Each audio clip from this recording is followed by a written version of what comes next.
Hey, what's up YouTube? Today we're going to be talking about the derivative of an inverse function. So, an inverse function is basically when you have the switch in the y and the x variables. For example, I'm just going to draw a graph over here. If I have a graph that looks like this, to make it an inverse function, this x-axis will become the y-axis and the y-axis will become the x-axis. So it'll actually look something more like so. So as you can see, it's basically just reflected over what we call the y equals x line. It's reflected over that so that you get this. Now let's actually go into finding the derivative of it, because that is what you're here for.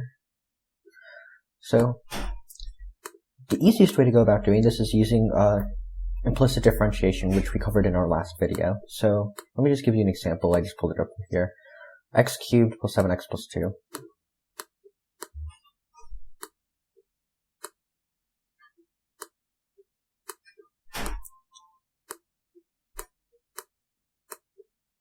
So the easiest way that I found about doing it was just switching the x and the y variables. So you get x equals y cubed plus 7x plus 2, plus 7y, my bad, plus 2. And then you would use implicit differentiation to find what dy dx is. So if we take the derivative of x with respect to x, you know that this is 1.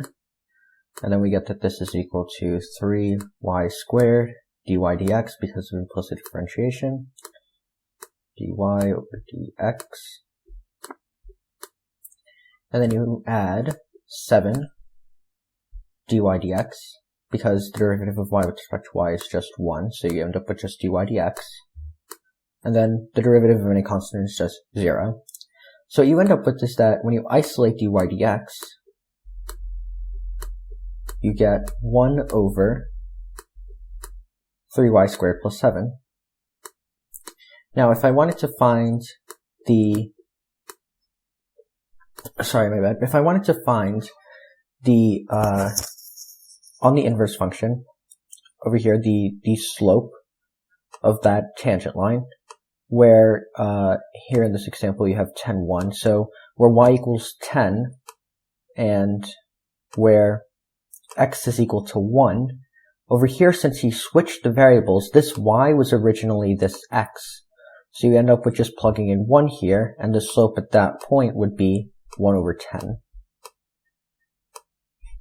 Now there are two more ways you could go about finding the derivative of an inverse function. So I'm going to draw the second one over here in a different color.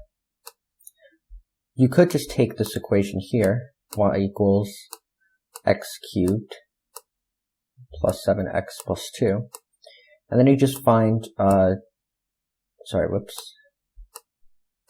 then you just find dx over dy. So you end up with for dx over dy, basically the inverse of this, right? If we're trying to find the derivative of y with respect to y, that's still 1. And then you end up with the same thing, except all of these variables become dx over dy.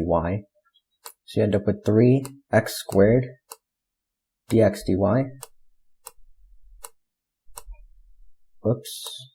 That's a weird looking d. I'm sorry about that. So you have dx dy. And then you have plus 7 dx dy.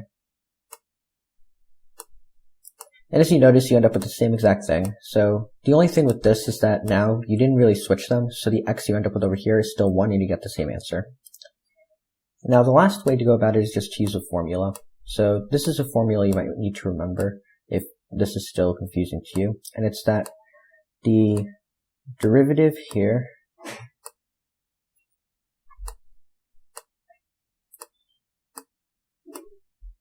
f first prime, here we go, is equal to 1 over the derivative of the inverse. So basically, it's literally just this. So you take the derivative of this, and then you put a 1 over it. So you would end up with 1 over whatever the derivative of this is, and you end up with 3x squared plus 7. Which, as you can see, is the same exact thing.